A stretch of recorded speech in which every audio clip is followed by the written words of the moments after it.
মামা আমি হবে একটা ভয়েস দিতেছি, এই ভয়েসটা মামা সবাইরে দিবি, কেউ যাতে বাদ না যায়। যত মানুষের লগে তোর অ্যাড আছে সবাইরে কবি এই ভয়েসটা যাতে সবাইরে পাঠায়।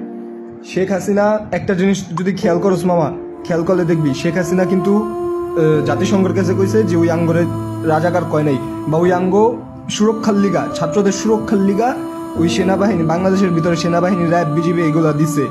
কিন্তু সাধারণ মানুষ তো জানে যে সেনাবাহিনী আর র্যাব এগুলা কি করতেছে, কেমনে যে মানুষ মারতেছে এরা ওরা জানে। কিন্তু হপায় দিনের বেলা হপায় মনে কর কেউ হপায় মনে কর শেখ হাসিনা দেশের বাইরে যাওয়ানোর প্ল্যানিং করতেছে। ওই যদি একবার দেশের বাইরে যেতে পারে মামা, দেশে যদি গণহত্যাও হয় তাও এটা পরে কেউ ধরতে পারবো না, কারণ ওই দেশের বাইরে। আর ওই র্যাব যে কয়টা খবর পাইছস যে ছাত্রলীগের একটা জিনিস কিন্তু জানোস, ছাত্রলীগের পোলাপাইন হপায় সবাই সামনে আইতেছে না, অল্প কয়েকজন আইছে, বাকি সবাই সব জায়গায় লুকায় রইছে।